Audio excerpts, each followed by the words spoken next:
ओम शांति। आज बाप दादा के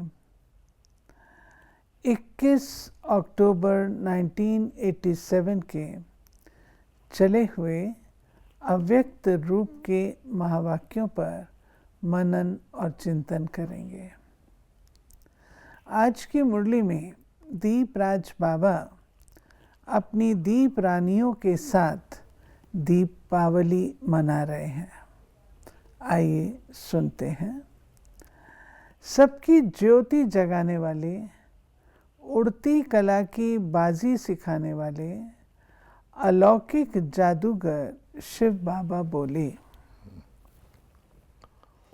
आज सर्व चैतन्य अविनाशी दीपकों के मालिक दीपराज अपनी सभी दीप रानियों से मिलने आए हैं, क्योंकि आप सभी संगम युग की रानियां हो। एक दीप राज से लव लगाने वाली हो। दीपक की विशेषता दीपक के लौ पर होती है। आप सभी दीप रानियां दीपकों के राजा से लगन लगाने वाली श्रेष्ठ आत्माएं हो। वह सभी सच्ची सीताएं एक राम बाप के सदा साथ रहने वाली हो। इसलिए दीपकों के मालिक दीप राजा के साथ साथ आप दीपकों का भी माला के रूप में गायन हो रहा है। लेकिन दीप माला के पहले एक दीप राज बड़े दीपक में जगाते हैं। एक दीपक से आप अनेक दीपक जगमगाते हो। तो यह आप सभी का यादगार आज दिन तक भी मनाया जा रहा है। अब बाबा कहता है कि मालाएं, हमने 8 की माला सुनी है, 108 की माला सुनी है, 16,108 की माला सुनी है, लेकिन दीप माला ये भी तो माला है ना। तो इसका आज बाबा ने महत्व बताया है कि ये तो सचमुच जलते हुए और लौ अर्थात उनकी लाइट जो है दीपकों की, और कहा जाता है कि योग आपका ऐसा होना चाहिए जो बिना वायु के दीपक जलता हुआ हो। और ये जो दीप राज और दीप रानियों का रस्म है, एक बहुत बड़े दीपक से पहले अन्य दीपकों को जलाते हैं। उसका बताते हुए बाबा ने इस मुरली में दिवाली की जितनी सारी रस्में हैं उनका इतना गहरा वर्णन किया है कि दिल खुश हो जाए। जैसे ऊपर बाबा ने कहा उड़ती कला की बाजी, अब वो आतिशबाजी जो करते हैं उसको बाबा ने जोड़ा। ये सारी मुरली इतनी रोचक है दिवाली का, और इतनी स्पिरिचुअल इसकी डेफिनेशन है कि बहुत अच्छा दिल खुश हो जाए। दीपमाला को देख क्या दिल में आता है? ये उमंग आता है कि मुझ दीपक का ये यादगार है। सिर्फ चमक देख खुश होते हो या अपना यादगार समझ खुशी होती है? अपने को उसमें देखते हो, जानते हो कि मैं भी दीपक इस माला में हूँ। जानते हो ये दीप माला माला के रूप में क्यों दिखाते हैं? दीप दिवस नहीं कहते, दीप माला दिवस कहते हैं। क्योंकि आप सभी विशेष आत्माओं के संगठन का ये यादगार है। माला तब सजती है जब अनेक दीपक संगठित रूप में हों। अगर 1 व 2 दीपक जगा दें तो माला नहीं कहेंगे। तो दीप माला अविनाशी अनेक जगे हुए दीपकों का यादगार है। और देखिए अन्य मालाएं तो होंगी, एक माला बनाई जाएगी। यहाँ तो बाबा कहते हैं कि घर घर में जो दिवाली के दिन होता है, छतों पर आप देखें तो हर एक घर में दीपमाला बनाई जाती है, घर के अंदर भी मनाई जाती है। अर्थात सतयुग के अंदर सारी ही जागती ज्योत आत्माओं की जैसे यादगार हो। तो बाबा कहता है वो उसको ये सिमरन करते हैं, जानते नहीं हैं। तो अपना दिन मना रहे हो, एक तरफ चैतन्य दीपक के रूप में जगमगाते हुए विश्व को दिव्य रोशनी दे रहे हो, दूसरे तरफ अपना यादगार भी देख रहे हो। देख देख हर्षित होते हो ना। ये दीपकों के रूप में क्यों दिखाया है? क्योंकि आप चमकती हुई आत्माएं दीपक की लौ मिसल दिखाई देती, इसलिए चमकती हुई आत्माएं दिव्य ज्योति का यादगार रूप है। यानी अगर आप दीपक की सिर्फ लौ देखो, दीपक तो नीचे होते हैं ना, लौ ही दिखती है ना दिवाली के दिन चमकते हुए, तो आत्मा का स्वरूप है ना। एक तरफ निराकारी आत्मा के रूप का यादगार रूप है, दूसरी तरफ आप ही के भविष्य साकार दिव्य स्वरूप लक्ष्मी के रूप में यादगार है। इसका फिर लक्ष्मी के रूप में भी यादगार है। यही दीपमाला देव पद प्राप्त कराती है। इसलिए निराकार और साकार दोनों रूपों का साथ साथ यादगार है। तो डबल रूप का यादगार दीपमाला है। लक्ष्मी का यादगार डबल रूप में एक तरफ धन देवी अर्थात दाता का रूप संगम युग का यादगार है, जो सदैव धन देते रहते हैं। ये संगम युग पर अविनाशी धन देवी के रूप में चित्र दिखाया जाता है। सतयुग में तो कोई लेने वाला ही नहीं होगा, तो देंगे किसको? अब बाबा ने इसका अर्थ कितना गहरा बताया कि लक्ष्मी जो है कौन बनता है। बाबा कहते हैं जो संगम युग पर लगातार यज्ञ के अंदर धन देते रहते हैं, उनको जाकर के श्री लक्ष्मी का पद मिलता है। सतयुग में तो लक्ष्मी किसको धन देगी, वहाँ तो सारे देवी देवता ही हैं। ये है, ये संगम युग के श्रेष्ठ कर्तव्य की निशानी है। और दूसरे तरफ ताजपोशी दिवस के रूप में मनाया जाता है। ताजपोशी भविष्य की निशानी है। और धन देवी संगम युग के दाता रूप की निशानी है। दोनों ही युग को मिला दिया है, क्योंकि संगम युग छोटा सा युग है। लेकिन जितना छोटा है उतना महान है। सर्व महान कर्तव्य, महान स्थिति, महान प्राप्ति, महान अनुभव इस छोटे से युग में होते हैं। सारा संगम का ही खेल है। बहुत प्राप्तियां, बहुत अनुभव होते और संगम युग के बाद सतयुग जल्दी आता है।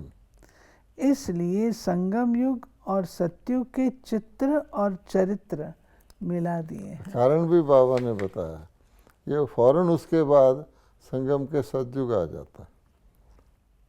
चित्र सतयुग का, चरित्र संगम का दे देते हैं। इसी प्रकार ये दीपमाला भी आपके डबल रूप, डबल समय का यादगार हो गया है। इन्हें पुरुषार्थ और प्रारब्ध दोनों का मिक्स कर दिया। बाबा ने कितने मिक्सचर करने के कारण जो इग्नोरेंस फैला है उसको बताया हुआ कि इग्नोरेंस के कारण ही जाके संगम के बाद जाके द्वापर में किताब लिखी गई। 2 युग के बाद तो उसमें कितना फर्क पड़ गया। जो दीपमाला में विधि रखते हैं, वो भिन्न भिन्न विधियां भी मिक्स कर दी हैं। एक तरफ अपने पुराने खाते समाप्त कर नया बनाते हैं। दूसरे तरफ दीपमाला में नए वस्त्र भी विधि पूर्वक पहनते हैं। तो पुराना हिसाब किताब चुकतू करना और नया खाता आरंभ करना, ये संगम युग का यादगार है। देखिए, एक तो है संगम कि पुराने खाते ख़त्म करना, ठीक है, नए शुरू करना। अब बाबा कहता है कि नया जो बनाते हैं, अब इनको सतयुगी शरीर तो मिलता नहीं संगम पर, तो नए कपड़े पहनने की यादगार कर ली, चलो कपड़े ही नए पहन लो, मिक्स कर दिया ना। सतयुग में तो शरीर भी नए, तो वस्त्र भी नए, आत्मा भी नई। तो यहाँ पर उनको आत्मा नई भी हो गई, शुद्ध हो गई, तो शरीर तो पुराना है। इसलिए उन्होंने बाबा ने ये मिक्सचर का बहुत अच्छा बताया हुआ है, क्योंकि बॉर्डर लाइन है, तो संगम और सतयुग का पाठ कैसे मिक्स किया हुआ। पुराना सब भूल जाते हो, हाँ, नया जन्म, नया संबंध, नया कर्म, सब परिवर्तन करते हो। हाँ, नया वस्त्र अर्थात नया शरीर सतयुग की निशानी है। हाँ, संगम युग पर नया शरीर नहीं मिलता है, हाँ, पुराने वस्त्र में ही रहते हो। हाँ, तो दोनों ही समय की विधियों को मिक्स कर दिया है। हाँ, गोल्डन वस्त्र अर्थात सतो प्रधान शरीर भविष्य में धारण करेंगे, अभी तो चत्ती वाले शरीर हैं। और चत्ती का बाबा ने इतना शानदार एग्जाम्पल दिया, दिल खुश हो जाए। ऑपरेशन में सिलाई करते हैं ना, हाँ, बड़े बड़े ऑपरेशन में एक तरफ का मांस निकाल दूसरी तरफ लगाते यार हैं, चत्ती लगाई। तो चत्ती लगाई ना। हाँ, पुराने की निशानी है सिलाई होना, हाँ, तो ये है चत्ती वाले वस्त्र, और भविष्य में गोल्डन नया वस्त्र मिलेगा। कितना बाबा ने चत्ती का कितना शानदार एग्जाम्पल दिया है कि आजकल बड़े ऑपरेशन में एक जगह से स्किन निकाल के दूसरी जगह सिलाई करते हैं ना, तो चत्ती वाला कपड़ा भी तो ऐसा ही होता है। तो आपके नए वस्त्र धारण करने का यादगार है। देव आत्मा बन नया वस्त्र अर्थात नया शरीर, सुनहरी अर्थात सोने तुल्य। आज की दुनिया में तो लोग बन नहीं सकते, इसलिए यादगार रूप में स्थूल नए वस्त्र पहन खुश हो जाते हैं। वो एक दिन के लिए खुशी मनाएंगे, करके 3 दिन भी मनावें, लेकिन आप तो अविनाशी मनाते हो ना। ऐसा मनाते हो जो ये संगम युग का मनाना अनेक जन्म मनाते ही रहेंगे। सदा ही जगमगाते दीपक जगते ही रहेंगे। पहले फिर भी विधि पूर्वक दीपक जगाते थे, जिससे सदा दीपक जगता रहे, बुझे नहीं, ये ध्यान रखते थे। घृत डालते थे, विधि पूर्वक आवाहन के अभ्यास में रहते थे। लक्ष्मी का आवाहन भी करते थे विधि पूर्वक। हाँ, अभी तो दीपक के बजाय बल्ब जगा देते हैं। दीपमाला नहीं मनाते, अब तो मनोरंजन हो गया है। वो आवाहन की विधि अथवा साधना समाप्त हो गई, साधना खत्म हो गई। हाँ, स्नेह समाप्त हो, अभी सिर्फ स्वार्थ रह गया है। क्योंकि लक्ष्मी से पैसा मिलेगा, ऐसी ऐसी भावना से वो करते हैं। धन बढ़ जाए, इसी स्वार्थ से करते हैं। भावना से नहीं, कामना से करते हैं। पहले फिर भी भावना थी, अभी तो वो भावना कामना के रूप में बदल गई है। रहस्य समाप्त हो गया और रीति रस्म रह गई है। इसलिए यथार्थ दाता रूपधारी लक्ष्मी किसी के पास आती नहीं। इसीलिए अब बाबा कहता है कहाँ शुभ भावना, शुभ कामना, कहाँ मनोकामना, कि मनोकामना के लिए पूजा कर रहे हैं कि मेरा धन आ जाए। बाबा कहते हैं इसीलिए लक्ष्मी असली वाली तो आती नहीं। धन भी आता है तो काला धन आता है, हाँ हाँ। दैवी धन नहीं आता, हम्म, आसुरी धन आता है। हाँ लेकिन आप सभी यथार्थ विधि से अपने दैवी पद का आवाहन करते स्वयं देवता या देवी बन जाते हो। तो दीपावली मनाने आए हो ना। यानी देवी का हम कितना ध्यान रखते हैं और वो लोग वस्तु को देखते हैं। मुझे याद है कि मैसूर की लक्ष्मी बहन बहुत साल पहले माउंट आबू आई थी, तो उसने बताया कि वहाँ के महाराजा के महल की चीज़ें नीलाम हुई, बहुत सस्ते दामों में नीलाम हुई, सारे बर्तन, सारे का बस्तर, सारी चीज़ें।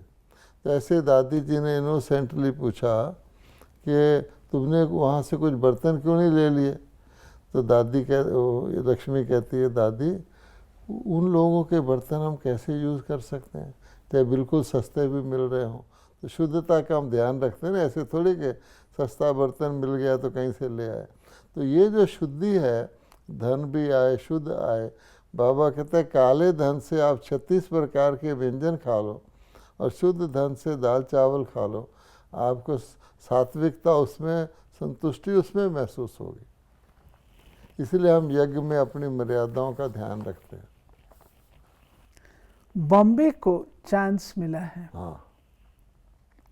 बाप दादा बॉम्बे को वैसे भी नर देसावर कहते हैं। दीपावली भी धन देवी की यादगार है ना। हाँ।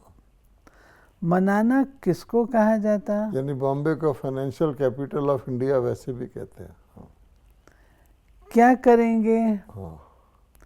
सिर्फ मोमबत्ती जलाएंगे, केक काटेंगे, रास करेंगे, गीत गाएंगे। ये तो ब्राह्मण जीवन का अधिकार है।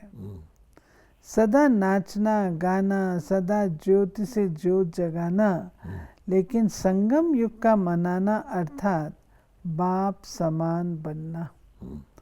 तब तो माला के समीप आएंगे ना। ये भी संगम युग के सुहेज हैं। खूब मनाओ, लेकिन बाप से मिलन मनाते हुए स्वेच्छ मनाओ। सिर्फ मनोरंजन के रूप में नहीं, लेकिन मन मना भव हो, मनोरंजन मनाओ। ये बाबा ने खास बात बताई है कि अगर आप बाप से मिलन मना, क्योंकि संगम युग बाप से मिलन का युग है, कोई भी चीज़ बाप से मिलन मनाते हुए करोगे तो श्रेष्ठ हो जाएगी। और बाप से मिलन को अलग कर दो, वैसे कुछ मनाओ तो उसका महत्व नहीं रहेगा। क्योंकि आप अलौकिक हो ना, तो अलौकिक विधि से अलौकिकता का मनोरंजन अविनाशी हो जाता है। आप सबने तो संगम युगी दीपमाला की विधि, पुराना खाता खत्म करना, हर संकल्प, हर घड़ी, हर कर्म, हर बोल नया अर्थात अलौकिक हो। अब ये भी तो धर्म ग्लानि का चिन्ह हो गया। जब हम धर्म ग्लानि के चिन्ह मेंशन करते हैं तो मोटे मोटे रूप से करते हैं कि दीपावली के दिन दीपक जलाने की बजाय हम बल्ब जला रहे हैं, तो ये भी तो एक धर्म ग्लानि का चिन्ह है। देखा जाए तो भावना निकल गई, वो आत्मा का जो लौ जलती थी शो रह गई। ऐसे ही वो जो लक्ष्मी का आवाहन करते थे, उसकी बजाय लक्ष्मी की फ़ोटो लगा के उसके चारों तरफ रंग बिरंगे बिजली के बल्ब लगातार जलते रहते हैं, लोग बड़े बच्चे भी खुश हो जाते हैं। तो ये भी तो धर्म ग्लानि का चिन्ह है। और लक्ष्मी जी की कहाँ मूर्तियाँ थे, फ़ोटो बना करके वो लगा के रखने लग गए हैं। तो बाबा कहते हैं जरा भी पुराना खाता रहा हुआ ना हो। कभी कभी जब कमजोरी आ जाती है तो क्या कहते हो? चाहते तो नहीं है, लेकिन पुराने संस्कार है, पुराना स्वभाव अथवा आदत है, धीरे धीरे खत्म हो जाएंगे। ऐसे कहते हैं ना। तो पुराना खाता फिर कहाँ से आया? हाँ। अभी तक संभाल करके रखा है क्या? गठरी बांध कर रखी होगी तो चोर लगेगा। पुराना खाता है ही रावण का खाता, नया खाता है ब्रह्मा बाप का व ब्राह्मणों का खाता। अब बाबा ने पुराने खाते को रखने के कितने नुकसान हो सकते हैं वो बताया। यानी दिवाली मनाई, अब फटे कपड़े पहन लिए, अगर मान लो सारा दिन, आधा दिन तो पहने अच्छे कपड़े, शाम को फटे कपड़े पहन लिए, तो क्या गिना जाएगा। तो इसलिए बाबा ने पुराने खाता रखो ना, बड़ी खतरनाक चीज़ है, जैसे बिच्छू है, वो बाबा ने बताया। अगर थोड़ा भी पुराना खाता रहा हुआ है तो वह रावण की अपनी चीज है। अपनी चीज को अधिकार से लेंगे, इसलिए माया रावण चक्कर लगाती है। चीज ही नहीं होगी तो रावण आएगा भी नहीं। जैसे बिल्ली है, दूध होगा तो बिल्ली आएगी ना, अगर गंदगी होगी तो मच्छर आएगा, मीठा होगा तो चींटियाँ आएगी। अब चींटियों को मारते फिरो, मीठा हटा दो। तब बाबा ने कहा कि अगर तुम्हारे अंदर पुराने खाते का कुछ भी छुपा हुआ होगा, तुमने नहीं फेंका है, खलास नहीं किया, तो वो चक्कर लगाता रहेगा रावण। उसने उसको लेना है, उसका अधिकार है। जैसे कहते हैं ना कि इंद्रलोक में कोई मनुष्य को ले गया तो उसकी सारी मनुष्य गंध फैल गई कि मनुष्य आया है कोई, देखो। मनुष्य गंध अलग चीज़ है, देवताओं की सुगंधी अलग चीज़ है। आजकल तो अगरबत्ती जलाते हैं। तो बाबा ये कह रहा है कि अगर रावण का किसी का कोई चीज़ है, वो तो लेगा कि नहीं आके। जैसे किसी घर में कोई ऐसा बच्चा पैदा हो जाता है जो न्यूट्रल जेंडर का होता है, तो जो न्यूट्रल जेंडर वालों को पता लग जाए तो आके उसको क्लेम करके ले जाते हैं पकड़ करके, क्योंकि वो कहते हैं हमारे बरादरी का है ये, नहीं तो उनकी वृद्धि कैसे होगी। तब बाबा कहता है कि कोई भी चीज़ जिसकी है वो लेगा। तो इससे बेहतर है कि रावण की चीज़ को फेंक दो, नहीं तो ज़रूर लेने आएगा। क्या सहज और कितनी प्रैक्टिकल एग्जाम्पल है। जैसे किसी का उधार कर्जा होता है, तो क्या करते हैं, बार बार चक्कर लगाते रहेंगे, छोड़ेगा नहीं। कितना भी टालने की कोशिश करो, लेकिन कर्जदार अपना कर्ज जरूर चुकाएगा। अगर कोई भी पुराने खाते में पुराने संस्कार अभी समाप्त नहीं किए हैं तो ये रावण का कर्जा है। दरवाजे पे आके खड़े हो जाएंगे पुराने संस्कार, हिसाब किताब चुकतू करो। इस कर्ज को मर्ज कहा जाता है। कहते हैं कर्ज जैसा कोई मर्ज नहीं। तो ये रावण का कर्जा पुराने संकल्प, संस्कार, स्वभाव, पुरानी चाल चलन, ये कर्जा कमजोर बना देता है। कमजोरी ही मर्ज अर्थात बीमारी बन जाती है। इसलिए इस कर्ज को एक सेकंड में ये पुराना पराया है, इस एक दृढ़ संकल्प से समाप्त करो। देखो क्या बाबा ने धारणा के लिए, सच्ची दिवाली मनाने के लिए कहा है, और हर वक्त लागू होता है।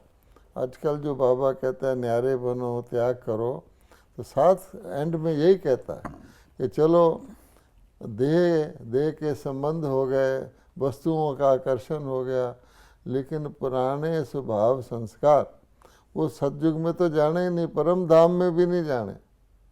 तो परम धाम में भी जो है वो भी नहीं जा सकते, तो उसको लेके बैठे हो तो ज़रूर आएंगे। चाहे धर्म जिसको लोग कहते हैं यम लेने आ गए, तो यमदूत यही हैं, वो आके खड़े हो जाएंगे कि पहले हमारा हिसाब चुकतू करो, इसको जलाओ। हमें याद है हमने एक जगह एक सेंटर की बिल्डिंग खरीद करी करनाल में। अच्छा, तो जब बिल्डिंग खरीद करी तो जिसको हमने बेची तो कोर्ट में जाके पैसा देना पड़ता है। तो वो कोर्ट में वहाँ 8-10 लोग खड़े थे, उसने से लोन ले रखा था, वो कहें कि हमारा पैसा पहले काटो फिर उस आदमी को दो। तो हमने तो उसको काफ़ी पैसा दिया, उस बेचारे को कुछ भी नहीं मिला, क्योंकि उसके सारे कर्जदार वहाँ आके खड़े हो गए। तब बाबा कहता है कि आप भी अगर आपके कर्जदार हैं, कर्ज को मर्ज कहते हैं ना, मर्ज मैंने बीमारी तो कमज़ोर को आएगी, आपका पैसा ही नहीं बचा, आप मकान बेच दिया, क्या लेके गए? आतिशबाजी जलाते हैं ना, हाँ आजकल आतिशबाजी में बम बनाते हैं ना, हाँ तो आप दृढ़ संकल्प की तीली से हाँ आत्मिक बम की आतिशबाजी जलाओ, जिससे ये सब पुराना समाप्त हो जाए। अब बाबा कहता है कि पुराने समाप्त करने का तरीका ही है बॉम्ब लगाना, क्योंकि दुनिया में आज भी देखो धीरे धीरे बॉम्ब बड़े होते जा रहे हैं, बड़े होते जा रहे हैं, बड़े। अब ऐसे बड़े बड़े बॉम्ब क्यों बनाए हैं जिससे लोग कहते हैं कि सारे मनुष्य ख़त्म हो सकते हैं, क्योंकि अब पुरानी दुनिया को समाप्त होना है। अगर ऐसे ऐसे बॉम्ब नहीं चलेंगे तो कैसे सारी पुरानी दुनिया समाप्त होगी? 1,00,000 डेड बॉडीज़ को भी डिस्पोज करना मुश्किल हो जाए, कितना दुर्गंध आ जाता है, कितनी मुसीबत आ जाती है। तो भगवान कहता है कि ये तो 800 करोड़ आत्माओं ने वापस जाना है, तो कैसे होगा? तो प्रबंध भी ऐसा ही हो रहा है। वह लोग गंवाएंगे और आप कमाएंगे। वह आतिशबाजी में पैसा गंवाते हैं, आप आतिशबाजी पर कमाएंगे।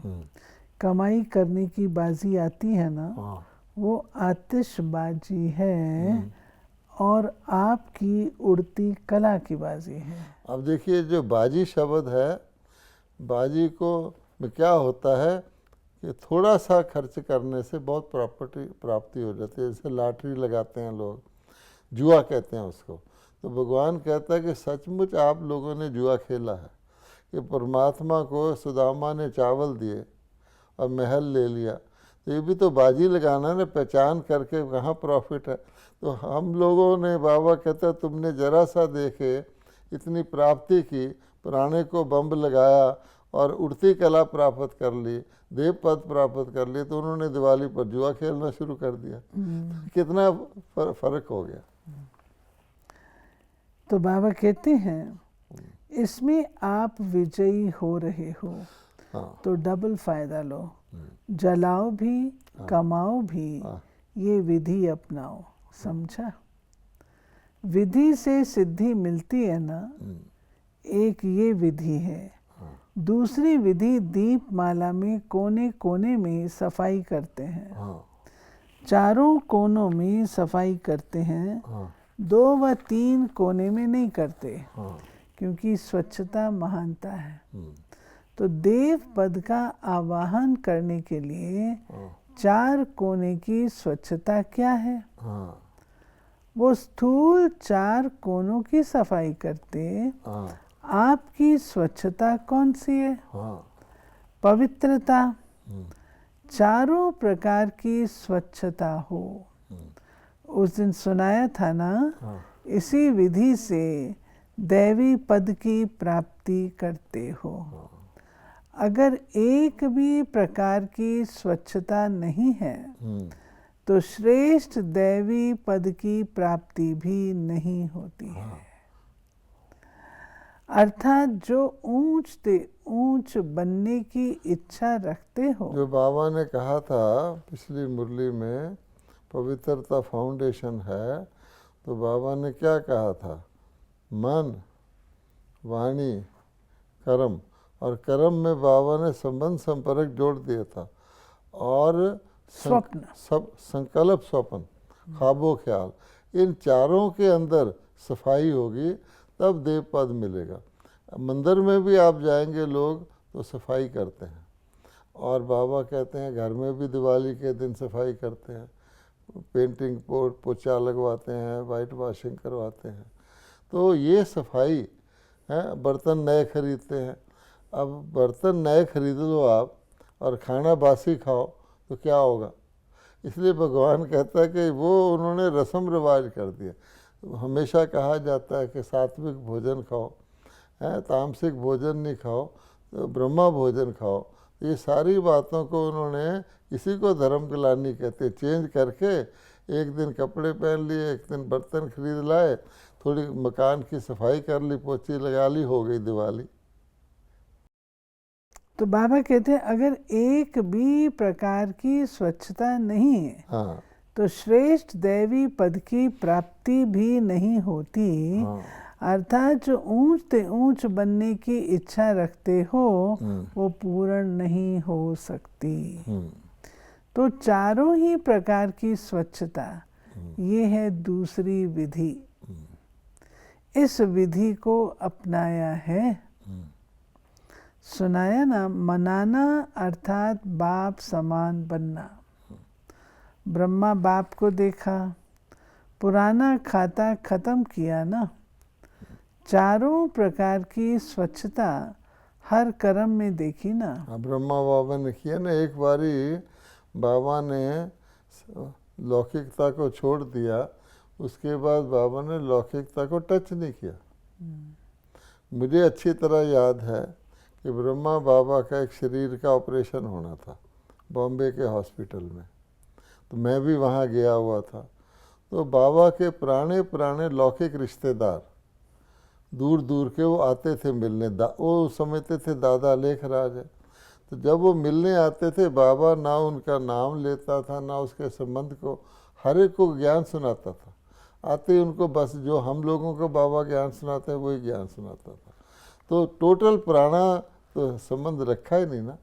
तो एक मुरली में बाबा ने कहा है कि मैं कहता हूँ बिंदी लगाओ, बिंदी लगाओ, कहने को तो आ जाता है बिंदी लगाओ, पास्ट इज पास्ट। पुराने को जरा भी याद करना, संकल्प में लाना, बाबा कहते ये भी पाप है, क्योंकि आप कितना पुण्य खो रहे हो। जब पुराना खाता ख़त्म, कोई कहे जी मेरी अलमारी में सारे तो कपड़े बिल्कुल नए हैं, एक ड्रेस पुराना है, तो पुराना वहाँ रहना ही नहीं चाहिए ना, बिल्कुल ख़त्म, खलास हो जाना चाहिए। बल्कि उसको निकाल कर घर में भी कहीं नहीं रखना चाहिए, उसको समाप्त।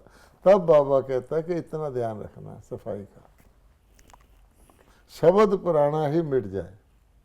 अब हम आगे को देखते हैं, समय आगे को जाता है ना। अगर आज की डेट में शाम पड़ गई है तो इसके बाद आगे का टाइम ही हमें अवेलेबल है ना। हम पुरानी बातें, 2 साल पुरानी बातें याद करें। एक बार मुझे याद है ब्रह्मा बाबा से पूना की कोई बात सुना रहा था, तो दोबारा सुनाई, तो बाबा ने कहा बच्चे तुमने सुना दी ना, दोबारा क्यों सुनाते हो, स्टॉप, फुल स्टॉप। इस विधि को अपनाया है, सुनाया ना, मनाना अर्थात बाप समान बनना। ब्रह्मा बाप को देखा, पुराना खाता खत्म किया, चारों प्रकार की स्वच्छता हर कर्म में देखी ना।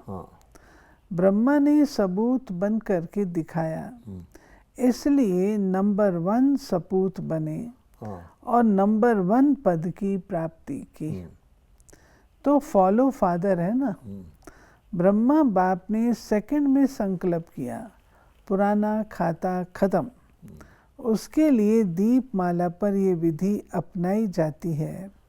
दीपमाला के दिवस पुराना खाता खत्म किया, समर्पित हुए, पुराना सब स्वाहा किया। बल्कि उससे एक दिन पहले ही ख़त्म कर लेते हैं। यानी दीपावली का जो दिन होता है उससे पहले मकान की सफाई, मकान की वाइट वॉशिंग, नए बर्तन खरीदने हैं तो खरीद के ले आएंगे, सब काम पहले से पुरानी चीज़ दान कर देंगे, ये है। दृढ़ संकल्प की तीली से आतिशबाजी कौन सी जलाई, उड़ती कला की बाजी लगाई।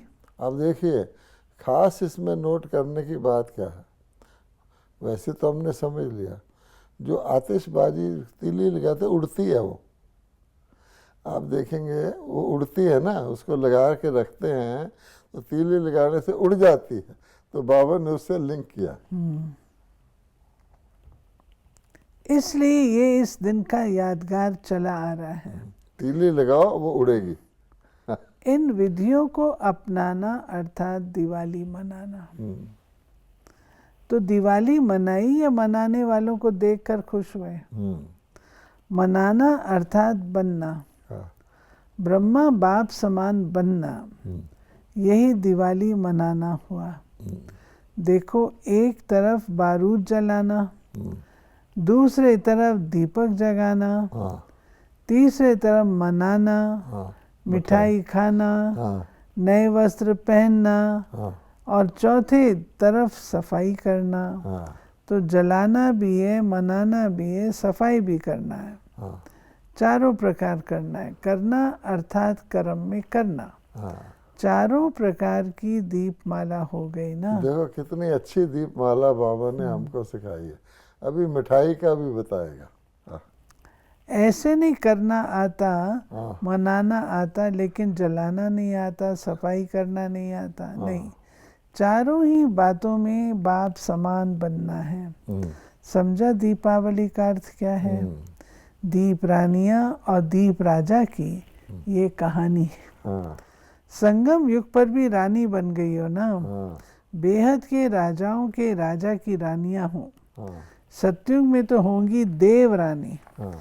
लेकिन अभी परमात्म रानियां हो। आज मैंने ये देवरानी जब शब्द सुना, पढ़ा, तो मैंने कहा कि आज के संबंधों में भी एक देवरानी होती है, जिसको साधारण भाषा में दरानी कह देते हैं। तो कितना श्रेष्ठ शब्द है देवरानी। इसलिए पटरानियां दिखाई अब हैं। कहते हैं कि संगम पर भी रानियां हो सकती हैं और अनेक रानियां हो सकती हैं। वो बाबा ने आज एक्सप्लेन किया कि दीपराज की दीप रानियां, और बाबा कहता है कि दीपराज तो एक हो गया, चाहे वो पुरुष हो चाहे स्त्री हो, वो रानियां हैं। इसलिए कहा जाता है राम की सीताएं, है ना, भगवान की पार्वतियां, अर्थात आत्मा रूप से वो दीपराज के संबंध में रानियां का संबंध है। अगर राम राजा और सीता रानी का हो तो वो संबंध नहीं बैठता, वो तो एक का बैठता है। इसलिए बाबा कहता है अनेक रानियां दिखा दी। उसको भी कैसे मिक्स किया है वो बाबा ने आगे बताया कि कृष्ण बेचारे बच्चे को ही इतनी रानियां बता दी। सिर्फ कृष्ण छोटे बच्चे को रानियां दिखा दी हैं। हाँ बताओ। हाँ, कृष्ण को बच्चे के रूप में भी दिखाते हैं, हाँ। फिर रानियां भी अब दिखाते बच्चे हैं। की इतनी रानियां कैसे हो जाएंगी? कृष्ण ने इतनी गोपियों को बजाया। कृष्ण को तो हमेशा बच्चा ही दिखाते हैं, झूले में झुलाते हैं। मिक्स कर दिया है। हाँ, ये राजाओं का राजा बनाने वाले की सब रानियां हैं। हाँ, रानियां भी हो, सीताएं भी हो, यही जादू है। हाँ, अभी अभी कहते भाई भाई हो, हाँ, तो जरूर अपने को भाई ही कहेंगे। हाँ, फिर दूसरी तरफ कहते सब सीताएं हो, हाँ, राम कोई नहीं, हाँ। यही जादू है। यानी बाबा कहता है कि संबंधों में भी शब्द लेने से आपका सारा कॉन्शियसनेस बदल जाती है। भी तो जादू है ना। अभी हम कहते हैं राम की सीताएं हैं, तो अलग कॉन्शियसनेस है। आपस में आत्मा भाई भाई है, ये अलग कॉन्शियसनेस है। तो हमने देखा है कि कॉन्शियसनेस को चेंज करने की जिसको अभ्यास हो जाए, उस व्यक्ति को तपस्या नहीं लगती। आप अगर कॉन्शियसनेस को चेंज नहीं करते और सिचुएशन चेंज हो जाए तो आपको डिफ़िकल्ट लगता है। मान लीजिए मैं सोया हुआ हूँ, मेरे को कहीं जाना है और मेरी आँख खुलती है, तो मैं कहता हूँ अरे मुझे तो वहाँ जाना था। तो अगर मैं फटाफट अपनी कॉन्शियसनेस को वहाँ के तो मैं तैयार हो जाऊँगा, नहीं तो मुझे भारी लगेगा, मैं लेट हो गया हूँ। ऐसे ही बाबा कहता अपनी कॉन्शियसनेस को आप सतयुग में रखो, आप प्रसन्न रहोगे हर वक्त। अपनी कॉन्शियसनेस को परम धाम में ले जाओ, आप ही निराकार हो। लेकिन अगर हमको डिफ़िकल्टी आती है, इसका मतलब है हम एक कॉन्शियसनेस की लेवल से दूसरी में शिफ्ट करने में अभ्यासी नहीं है, और कुछ भी नहीं है। आप देखिए हम बच्चे थे तो हमारी और कॉन्शियसनेस थी, बच्चों के साथ खेलते थे। बड़े हो गए तो और बदलती जाती है ना। तो जो कॉन्शियसनेस में हम मन को टिकाना शुरू कर दें तो इट इज़ वेरी इजी। बाबा कहते रानियां भी हो तो सीताएं भी हो, हाँ, यही जादू है। अभी अभी कहते भाई भाई हो तो ज़रूर अपने को भाई कहेंगे। दूसरा कहते सब सीताएं हो, राम कोई नहीं, हाँ, यही जादू है। हाँ, इसमें मजा है। अभी अभी बहन भाई बन जाओ, अभी अभी सीता बन जाओ, अभी फरिश्ता बन जाओ। ये रूहानी जादू बहुत रमणीक है। ये है ड्रिल। ड्रिल समझो तो भारी, जादू समझो तो इजी। जादू से घबराते तो नहीं हो ना, स्वयं ही जादूगर बन गए। दीपावली अथवा दीपमाला की अविनाशी मुबारक है। वो तो एक दिन के लिए कहते हैप्पी दिवाली, बाप दादा कहते अविनाशी होली, हैप्पी हेल्दी दीपावली। सब चाहिए ना, है ही सदा जगे हुए दीपक, सदा मुख मीठा रहता। सबसे बड़े से बड़ी मिठाई मिलती है जिससे सदा मुख मीठा रहता। वो कौन सी मिठाई है? बाबा। यही दिल खुश मिठाई है। ये मिठाई तो सदा खाते रहते, सहज मिठाई है, बनाने में मुश्किल नहीं। मिठाई भी खाई, मिलन भी मनाया। देश विदेश के बच्चे आज आकारी फरिश्ते रूप में मधुबन में पहुँचे हैं। सभी का मन यहाँ है और तन सेवा में है। बाप दादा सिर्फ इस सभा को नहीं देख रहे, लेकिन चारों ओर के फरिश्ते रूपधारी बच्चों से भी मिलन मना रहे हैं। सभी उमंग उत्साह में खूब मना रहे हैं। सभी के मन में एक ही याद समाई हुई है। सभी के मुख में यही अविनाशी मिठाई है। दीपकों की माला कितनी बड़ी है। चारों ओर के जगमगाते हुए दीपक माला के रूप में बाप के सामने हैं, और हर एक दीपक को देख बाप दादा हर्षा रहे हैं और मुबारक भी दे रहे हैं। समझा? अच्छा, चारों ओर के दीप रानियों को, चारों ओर के जगमगाते हुए विश्व में अविनाशी प्रकाश देने वाले विशेष आत्माओं को, चारों ओर के बाप दादा समान बनने वाले अर्थात सभी दीप माला मनाने वाले महान आत्माओं को बाप दादा का याद, प्यार और बहुत बहुत मुबारक हो। ये थी बाबा की आज की मुरली। बाबा ने दीपावली मुबारक विदाई के समय जो दी है। बाप दादा बच्चों की मौज में मौज मनाते हैं, इसीलिए मोमबत्ती जलाओ, केक काटो, जो करना हो वो करो। ब्राह्मणों जैसा उत्सव तो देवताएं भी नहीं मना सकेंगे, क्योंकि बाप के साथ मनाते हो। वो तो आत्माएं आत्माओं के साथ मनाएंगी, तो क्यों नहीं मौज मनाओ। मूंझ के सिर्फ मौज नहीं मनाओ, बिना मूंझने के मौज मनाओ। ये सब रचना है ही मौज के लिए। खाओ पियो मौज करो, मौजों के लिए आए हो, पैदा ही मौजों से हुए हो। ज्ञान सुना और पैदा हो गए, तो मौज मौज से पैदा हुए और मौजों के लिए पैदा हुए। जाएंगे भी मौज मौज से, बाप के साथ जाएंगे। इसीलिए बाप दादा खुश होते हैं जब बच्चे मनाते हैं। मनुष्यों ने तो मौज की रचना में भी मूंझ पैदा कर दी है। ये प्रकृति मौज मनाने के लिए, लेकिन मनुष्यात्माओं के वाइब्रेशन वायुमंडल को खराब करते हैं। वायुमंडल का प्रभाव प्रकृति पर पड़ता है और प्रकृति भी मुंझाने का काम करती है। बारिश ने भी प्रोग्राम को मुंझा दिया ना, लेकिन मुझे नहीं, मौज में रहे। मिलने की मौज मनाई ना। प्रकृति अपनी जिद पर है, आप मनाने की जिद पर हो। आप मना रहे हो, वो मुंझा रही है। मुंझाने दो, लेकिन आप हटने वाले हो क्या? नहीं, अंगद हो। पानी नहीं है, प्रेम का पानी तो है। इसलिए प्रकृति भी देख रही है, ये प्रभु के बच्चे भी कम नहीं है। ये कितना शानदार कि प्रकृति कैसे मूंझती है, फिर वो मुझाती है, लेकिन बाप के बच्चे भी अपनी जिद पर हैं। प्रकृति फिर आप ही झुक जाती है। क्या शानदार। ये थी प्यारे बाबा की आज की मुरली कितनी अच्छी दीपावली मनाई। जो बाबा ने 4 प्रकार की सफाई कही है, उस पर हम लोग का ध्यान देना है। जलाना भी है, मनाना भी है, बनाना भी है और करना भी है। तो इस पर ध्यान देंगे। ओम शांति।